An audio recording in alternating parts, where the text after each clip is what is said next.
मनामनांचा प्रतिनिधी जनसामान्यांचा। सांगली जिल्ह्यातील अनेक भागात ढगफुटी सदृश्य पाऊस झाल्यानं नुकसान झालं आहे। परतीच्या पावसानं धुमाकूळ घातल्यानं जिल्ह्यामध्ये जनजीवन विस्कळीत झालं आहे। जत पूर्व भागातील सर्वच गावातील पंचनामे करण्याची विनंती पडळकर यांनी केली आहे। चिंता करू नका, सरकार भरपाई देणार असा विश्वास पडळकरांनी दिला आहे। पाहूयात। जत विधानसभा क्षेत्रामध्ये 2009 नंतर इतक्या मोठ्या प्रमाणामध्ये पहिल्यांदाच पाऊस पडलेला आहे। एवढ्या जवळपास 15-16 वर्षानंतर मी स्वतः त्या सर्व भागात जाऊन काही गावांना भेटी देऊन आलोय, काही शेतकऱ्यांचं नुकसान झालंय त्यांना भेटी देऊन आलोय। 18 तारखेला मोठा पाऊस पडला, त्यामध्ये माडग्याळ सर्कलमध्ये 133 मिलीमीटर पाऊस पडला, उमदी सर्कलमध्ये 82 मिलीमीटर आणि तिकोंडी सर्कलमध्ये 67 मिलीमीटर। सरकारचा नियम आहे 65 मिलीमीटरच्या वर पाऊस जर पडला तर तिथं आपण नुकसान भरपाई सरकारच्या माध्यमातून दिली जाते।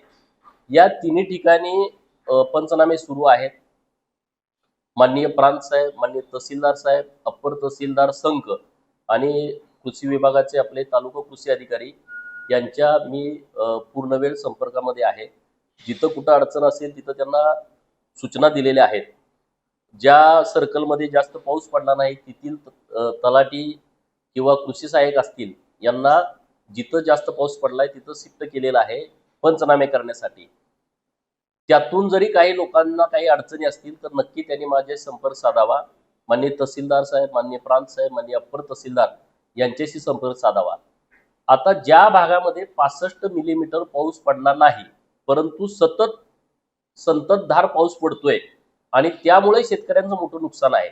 उदाहरणार्थ खैराव येथे जवळपास 500 एकरामधला कांदा हा वाया गेलेला आहे। कांद्याचं मोठ्या प्रमाणात नुकसान झालंय। खैराव पासून 35 किलोमीटर सेगाव आहे आणि तिथं प्रजननमापन यंत्र आहे। आता तिथं 65 मिलीमीटर पेक्षा कमी पाऊस दाखवतोय परंतु खैरावला पाऊस जास्त पडलाय आणि म्हणून मंगळवेढा तालुक्यातलं जे खैराव पासून 12 किलोमीटर वरती प्रजननमापक यंत्र आहे त्याचा बेस पकडून त्या गावाला मदत मिळावी अशी माननीय कलेक्टर साहेबांना विनंती केली। कलेक्टर साहेब म्हणले ते आपल्या हातात नाही, आपण पाठवू विशेष बाब म्हणून, परंतु तिथले पंचनामे करण्याच्या सूचना दिलेल्या आहेत। अन्य काय, सकाळी मला कोळगिरीतून फोन आले की आमच्या इथे नुकसान झालंय आणि मग आमचं पंचनामे होत नाही।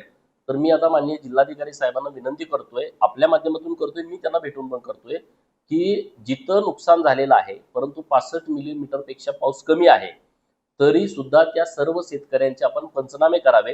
आम्ही माननीय मुख्यमंत्री महोदयांच्या ही बाब निदर्शनास आणून देऊ की 65 मिलीमीटर पेक्षा पाऊस कमी आहे परंतु सतत पाऊस पडण्यामुळं या शेतकऱ्यांचा कांदा असेल, मका असेल, बाजरी असेल, तूर असेल किंवा अन्य पिकं असतील, काही ठिकाणी डाळिंब आहेत, काही ठिकाणी द्राक्षे आहेत, तर याचं मोठ्या प्रमाणात नुकसान झालंय।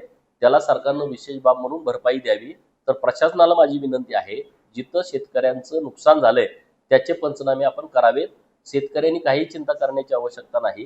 राज्याचे लाडके आणि लोकप्रिय मुख्यमंत्री माननीय देवाभाऊंनी सांगितलेलं आहे की शेतकऱ्यांचं जे नुकसान होईल त्याची भरपाई सरकारच्या माध्यमातून मिळणार आहे।